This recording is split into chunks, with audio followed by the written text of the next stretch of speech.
nós vamos fazer hoje a nossa feira. Nós vamos apresentar aqui parte do que a gente tem estudado durante o ano, durante as últimas semanas, porque não é durante o ano todo. Assim como o ano passado, vou sair de turma em turma e a turma da comunicação da igreja estará gravando e depois a gente pretende passar a filmagem para a igreja, para que vejam, não somente lá no Instagram, mas a gente quer passar para a igreja conhecer aqueles que não tiveram oportunidade de ver cada detalhe, né, que estão lá no seu cantinho, vão poder ver a feira por completo, tá bom? Que Deus abençoe a todos e nós vamos agora partir para a turma dos pré-primários. Bom dia, pré-primários, tudo bem? Nós estamos aqui, gente, na turma do pré-primários, maternal e pré-primários, e agora, juntamente com a tia Nelma e a tia Julie, elas vão apresentar um pouquinho do que foi estudado com essas crianças, tá bom? Bom dia. A nossa turma é um maternal pré-primário e a nossa revista ela é intitulada Sendo Amigo de Deus, e nós aprendemos histórias de várias pessoas que foram amigos de Deus, que foram amigos de Jesus, como a história de João Batista, que batizou Jesus, quando Jesus chamou os primeiros discípulos, a história de Lázaro e de suas irmãs Maria e Marta, a mulher que ungiu os pés de Jesus com perfume, e a gente, por fim, consegue resumir dizendo que Jesus é o grande amigo das crianças. E o nosso versículo, né, Teté? Vamos falar forte o nosso versículo? Ó. Vocês, aqui, Teté, ó, são meus amigos se fazem o que eu mando. João 15, 14. Olha para o tio ali, ó. Obrigada. Muito bem. Olha só o quanto eles aprenderam. E aqui, mesmo eles não conseguindo mencionar tudo que eles estudaram, tudo que eles aprenderam ao longo desse ano, mas aqui está o painel mostrando as lições, os temas que eles estudaram, e eles ficam muito empolgados com esse aprendizado. Parabéns, turma, Deus abençoe vocês a cada dia. Bom dia, nós estamos agora com a turma dos primários, e a turma dos primários também está afiada para dizerem o que eles estudaram, o que eles aprenderam ao longo do tempo, e eu vou passar aqui para a professora Marilac, que ela estudou com eles ao longo desse tempo, e ela vai falar um pouquinho aqui, e logo em seguida as crianças vão dizer o que eles estão aí desejosos para falar, né? Então, bom dia. E durante esse tempo a gente estudou sobre a vida de José e como as coisas foram acontecendo na vida dele. E a gente vai começar com a Manu, que vai dar uma introdução. E depois a gente vai falar os versículos que a gente aprendeu durante esse tempo. A nossa classe estudou sobre a vida de José. José foi um filho obediente aos pais e, por conta da sua obediência, ele foi colocado como governador do Egito. E agora nós vamos recitar os versículos que nós memorizamos.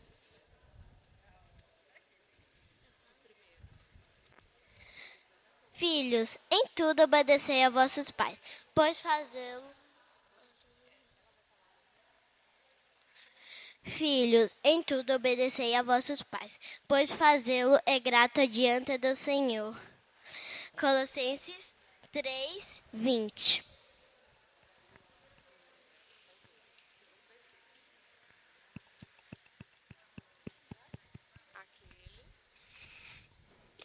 Aquele que ama seu irmão também ama. Aquele que ama a Deus também ame a seu irmão. 1 João 4:21. Agora o Miguel. Tudo quanto tudo quanto fizertes, fazei-o de todo o coração, como para o Senhor. Colossenses 3:23. Muito bem. Sabemos que todas as coisas cooperam para o bem daqueles que amam a Deus.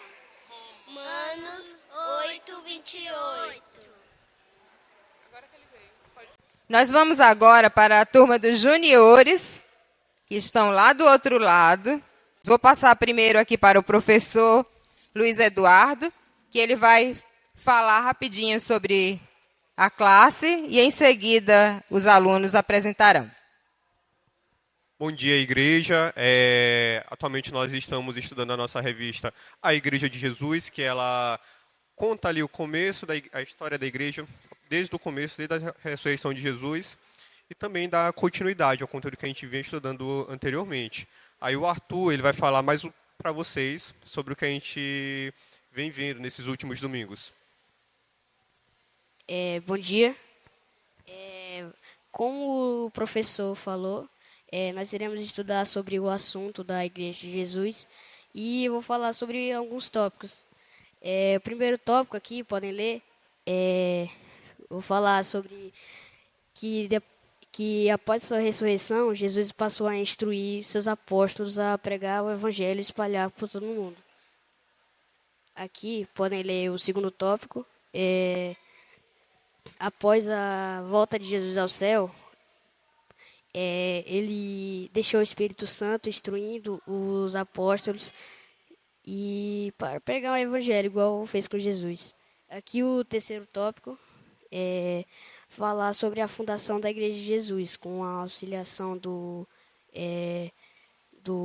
Espírito Santo, que passou a ensinar, passou a dar habilidade para pregar o evangelho. Aqui é a comunhão entre os cristãos da Igreja de Jesus, que eles diziam que, na época, eles viviam em gigante comunhão, que o que acontecia? Vou dar um exemplo aqui dessa grande comunhão, um exemplo. Alguém estava com fome e precisava de comida em casa porque faltava dinheiro e não tinha o que comer. Aí um amigo seu, ou um parceiro, um colega, passava a vender alguns de seus pertences para compartilhar o dinheiro com o seu parceiro, para ajudar com a comida. E agora a gente vai falar o credo da igreja. Aí é isso. A gente vai falar o credo da igreja agora. Creio em Deus Pai, Todo-Poderoso, Criador do céu e da terra. Creio em Jesus Cristo, seu único Filho, nosso Senhor, em que foi concebido por Espírito Santo, nasceu da Virgem Maria, padeceu sobre o poder de Pôncio Pilatos, crucificado, morto, sepultado, ressurgiu dos mortos ao terceiro dia, subiu aos céus e está sentado à direita de Deus Pai Todo-Poderoso, está de vir para julgar os vivos e os mortos, pelo Espírito Santo, na Santa Igreja Universal, na comunhão dos santos, na remissão dos pecados e na ressurreição do corpo. Amém. Parabéns. Gente, o incentivo para aqueles que ainda não memorizaram se espelhem naqueles que já memorizaram, porque se eles sabem tudo isso memorizado, eles têm a defesa da fé e eles podem defender por onde eles estiverem. Então, isso é o estudo da Bíblia, é o estudo da Palavra de Deus, e é o que a gente faz na Escola Bíblica Dominical, e é o que a gente está apresentando hoje aqui. Vamos aqui para a classe dos adolescentes, que eles também vão dizer o que eles estudaram e aprenderam nessa temporada. Meus irmãos, bom dia. Nós, neste semestre, estudamos sobre o livro de Provérbios, entendendo que o livro é de literatura sapiencial, um livro de sabedoria, e que tem como aplicabilidade instruir o povo de Deus na sabedoria divina. Os nossos adolescentes irão apresentar de maneira objetiva aquilo que eles aprenderam agora pela apresentação pessoal. Eu sou o rei Salomão, filho do rei Davi e de Batseba reinei por 40 anos em Israel. Durante minha vida fui conhecido por minha sabedoria, riqueza, pela construção do templo de Jerusalém. Eu sou um dos autores do livro de Provérbios. Sou o filho sábio, aquele que acolhe a instrução do meu pai e alegro meu pai, ando retamente e aceito os mandamentos. Bom dia. Eu sou o jovem citado na Bíblia que busca conhecer a sabedoria e o discernimento. Bom dia, eu sou a sabedoria, mais desejável do que todas as joias da terra. Qualquer coisa que você deseja não se compara a mim. Eu sou aquela que as pessoas que são instruídas a buscarem a mim, porque o temor do Senhor é o princípio da sabedoria. Bom dia, eu sou a mulher virtuosa, eu edifico a casa, temo ao Senhor e ando por caminhos retos. Agora nós iremos apresentar a respeito do livro, sua autoria, seus destinatários, o seu propósito e também como nós devemos ler e interpretar esse livro. O livro de Provérbios explica sobre a sabedoria, busca entender o discernimento na palavra do Senhor e a conduta moral. Os autores, principalmente foi Salomão, mas também foi escrito por filho de Angu e filho de Jaqué, que foi Provérbios 30, Provérbios 31, escrito por Lemuel, que foi inspirado pelos ensinamentos da sua mãe. E Provérbios foi escrito principalmente do século 9 ao século 6 a.C., mas principalmente em 970 e 930 a.C., que foi entre o reinado de Salomão. E as outras partes foram compiladas posteriormente. O livro de Provérbios é direcionado aos líderes e aos jovens, mas também tem uma conduta universal para quem quer seguir na palavra do Senhor. Agora a gente vai saber como interpretar o livro de Provérbios de forma correta. Antes da gente saber os passos para interpretar Provérbios de forma correta, devemos saber que o livro de Provérbios é dividido em 2 gêneros textuais. O primeiro gênero se encontra dos capítulos de 1 a 9, que são os discursos. Os discursos têm uma estrutura pequena, mas bem elaborada, onde é feito por uma introdução, onde é um apelo para que o leitor leia o que será apresentado e uma motivação para fazê-lo. Uma lição, que é o meio do texto, onde é apresentado o objeto do ensino, onde a pessoa vai saber o que quer ser apresentado naquele texto, e a conclusão, onde tem as consequências de fazer ou não aquela lição que foi apresentada.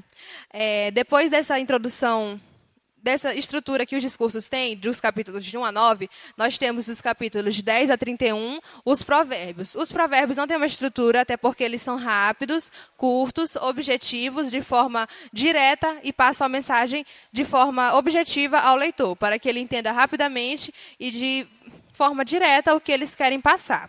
Após sabermos que os livros de provérbios têm esses 2 gêneros textuais, devemos aprender alguns passos para como interpretá-lo corretamente. Primeiro, não basta apenas memorizar. É muito importante, até porque na parte do gênero textual de provérbios, que são rápidos e curtos, é muito fácil para a gente memorizar. Mas devemos também entender o que aqueles provérbios querem dizer para não aplicarmos no contexto errado, como vemos muitas vezes pessoas aplicando versículos em contextos e realidades totalmente diferentes daquela que o versículo realmente quer passar. Depois da gente aprender e realmente entender o que o versículo quer dizer, nós devemos, por exemplo, ver o exemplo de Provérbios 26, de 4 a 5, onde muitas pessoas dizem que esses provérbios se contrariam, mas, na verdade, até porque o Provérbios 26, 4 fala que não é para dar atenção ao tolo, e sim não dar atenção ao que ele está falando. E o Provérbios 5 diz que é para responder ao tolo e dar atenção para o que ele está falando. Na verdade, isso se refere a contextos diferentes, onde no primeiro versículo, o tolo, na verdade, podemos falar quantas vezes for, mas ele não vai entender o que a gente está falando e não quer saber o que a gente está falando. E no versículo 5, o tolo precisa da nossa exortação e a gente precisa ajudá-lo, então sendo num contexto completamente diferente. Após isso, nós devemos saber também que os provérbios têm sentido completo. Nos discursos, nós temos até um contexto para poder interpretarmos de forma melhor, observando o contexto ao longo de todo o capítulo do que aqueles versículos estão falando. Mas nos provérbios não temos contexto, até porque são vários ensinamentos em um só capítulo, então nós temos que interpretá-los de forma correta, sempre vendo o que o autor queria falar ao escrever aquele provérbios. Essa é a forma correta de interpretar o livro de provérbios. Agora eu vou recitar 5 versículos de Provérbios. Provérbios 1:7. Pois o temor do Senhor é o princípio do conhecimento, mas os loucos desprezam a sabedoria e a disciplina. Provérbios 1:7. Ouça, meu filho, a instrução do teu pai e não despreze o ensino da tua mãe. Provérbios 1:7. Provérbios 2:6. Pois o Senhor é quem dá sabedoria, e da sua boca procede o conhecimento e o discernimento. Provérbios 3:1. Meu filho, não se esqueças da minha lei, mas guarda no coração os meus mandamentos. Provérbios 3, 25 e 26. Não terá medo da calamidade, nem da calamidade repentina, nem da ruína que assola o ímpio, pois o Senhor será a sua segurança e te impedirá de cair em armadilhas. Provérbios 3, 25 e 26. Provérbios 1, 2. Para se conhecer a sabedoria e a instrução, para se entenderem as palavras da prudência. Meu filho, não se esqueça da minha lei, mas guarde no seu coração os meus mandamentos. Provérbios 3, 1. Agora nós iremos recitar os versículos e a Ana Júlia vai nos direcionar. Agora, para encerrar, todos nós vamos ler nosso versículo-chave. Provérbios 1:1, Provérbios de Salomão, filho de Davi, rei de Israel.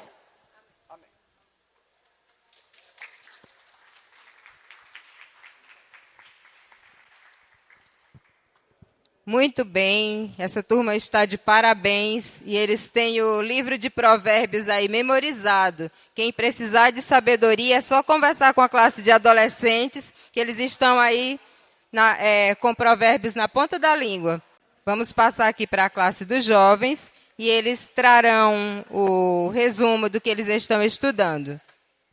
Bom dia, igreja. Nós somos a turma dos jovens e nós estamos estudando o livro do teólogo Chappell O'Brien, pastor da Igreja Histórica Presbiteriana em Petória, e o nome do livro é A Graça no Trabalho.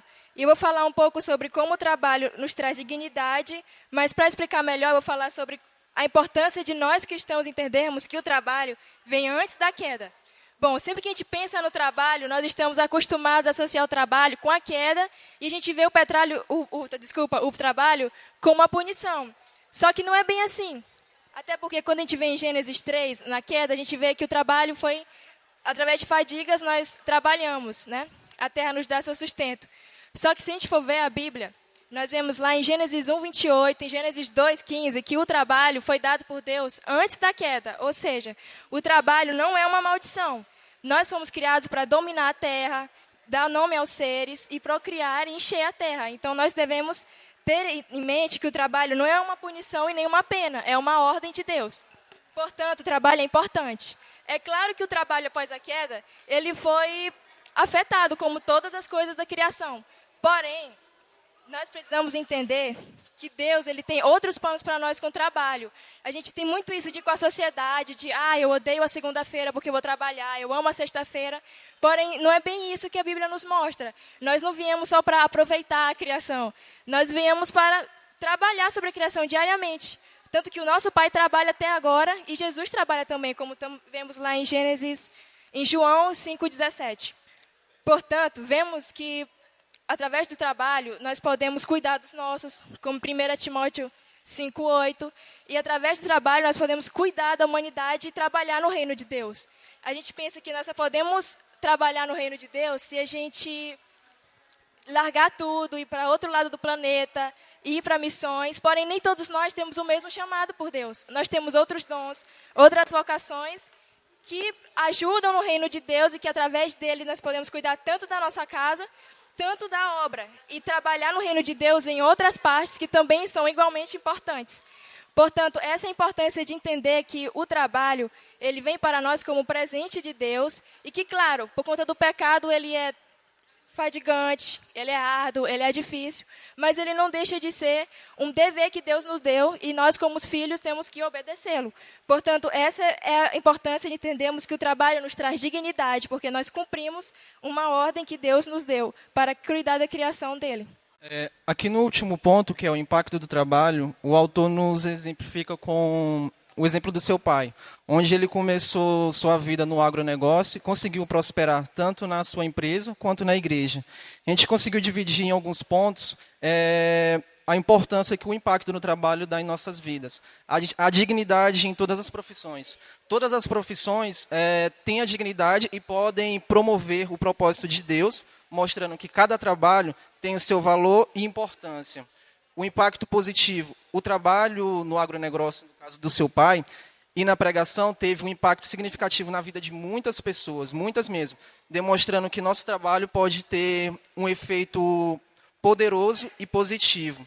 Serviço e dedicação.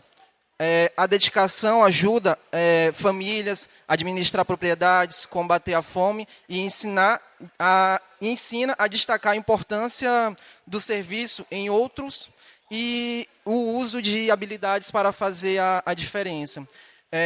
Tem um outro ponto, que é o quarto, que é o equilíbrio entre o trabalho e a vida pessoal. Esse é um ponto bem interessante, pois, além do trabalho profissional, criar filhos, treinar times infantis e liderar campanhas de caridade, como exemplo, ensina a importância de equilibrar responsabilidades profissionais e pessoais.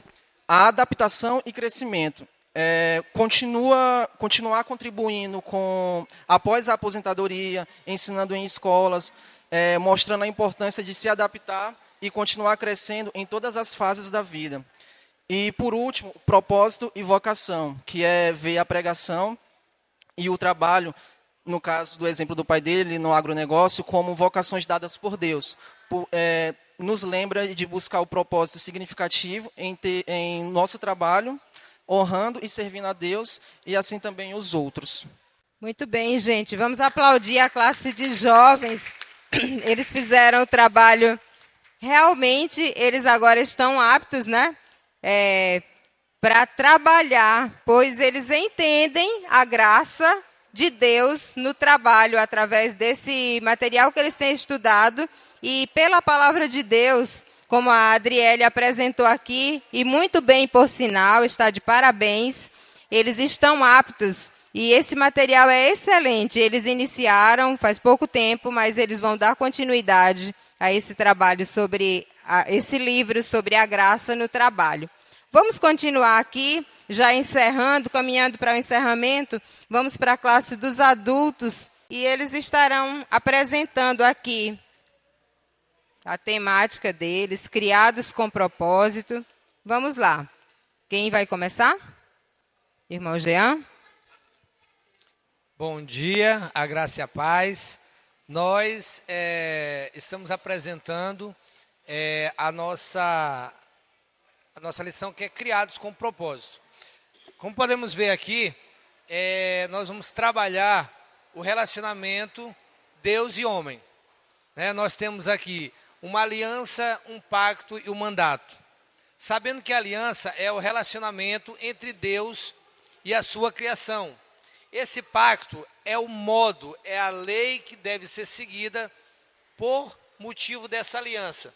E esse mandato é o modo como esse pacto deve seguir para essa aliança ser efetuada, né? Dar continuidade da melhor maneira possível. Nós vamos nos ater aos mandatos. Nós temos o mandato espiritual, o mandato cultural e o mandato social. Esse mandato espiritual é o que eu vou falar um pouco. Depois a minha irmã vai falar um pouco do mandato social e o meu irmão vai falar do mandato cultural. Esse mandato espiritual, ele estabelece justamente esse relacionamento mais profundo entre Deus e o homem. Lá no livro de Isaías, por favor. Lá no livro de Isaías 43, 6 e 7, ele vai me dizer mais ou menos o seguinte: direi ao norte, direi ao sul, não retenhas. Trazei meus filhos de longe e minhas filhas da extremidade da terra. A todos os que são chamados pelo meu nome, e os que citei, e o que criei para a minha glória. Eu os formei, sim, eu os fiz. Nós temos um mandato fim na nossa vida. Obrigado. Nós temos um mandato fim na nossa vida, que é a adoração a Deus, certo? O homem, por si só, ele rompeu essa aliança, certo? E esse mandato, ele ficou meio que opaco, através da queda, mas através da redenção, que foi a vinda do Filho de Deus, como Deus propriamente dito, ele restaurou essa aliança, e esse mandato, ele novamente pode ser seguido pelo homem. Além disso, nós vamos ter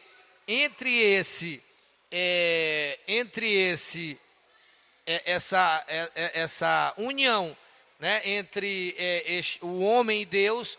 Nós vamos ter também um outro mandato, mais mandatos que se relaciona ao mundo e à sociedade. E isso o nosso irmão vai falar em relação às outras criaturas que Deus criou, e depois a irmã vai falar sobre como nós devemos proceder na sociedade humana.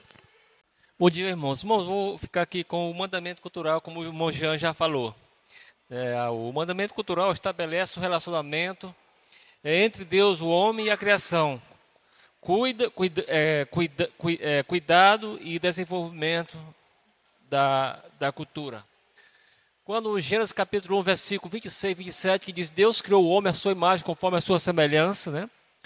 E ali os criou, né? Adão e Eva, conforme a sua imagem e semelhança, e ali Deus chamou o homem para trazer os nomes, ver como ele chamou os animais. O homem colocou o nome sobre todos os animais. E haja vista que Deus pôs o homem aqui na terra como tipo de vice-regente, como um governador, para que eu cuidasse, né, não só dos animais, mas de todo o sistema, né, que compõe a natureza. Né? O homem ainda é o representante, e Deus passou ordem, né, para que ele se alimentasse, né, de animais e também de algo que produzisse a terra, e o homem também é cultivador da terra. Então Deus escolheu o homem exatamente para isso, para que eu cuidasse, o zelasse, né? Mas também colocou limite para ele, né? Estabelecendo, como nós vemos aqui, o irmão já falou sobre a aliança, o pacto e o mandamento. Claro que Deus sempre quer e sempre exigirá um bom relacionamento dele com o homem, né? Então o mandamento cultural é exatamente isso, é estabelecer o relacionamento, né, entre o homem e a criação, ou seja, cuidar com cuidado, zelar pelo bem-estar da terra, né? Cuidar da preservação dos animais, que pouco se vê isso. Hoje muitos animais têm sido extintos da terra porque o homem não tem assumido esse papel de regente, de governador, para cuidar e zelar e deixar se multiplicar os animais e cuidar bem da natureza, que nós vemos hoje também, que o homem não tem cuidado, né, do planeta, por aí no rio desmatando, o fogo acabando com tudo, né? Mas não foi para isso que Deus escolheu o homem, mas sim para cuidar, ter um bom relacionamento com a criação, com a natureza.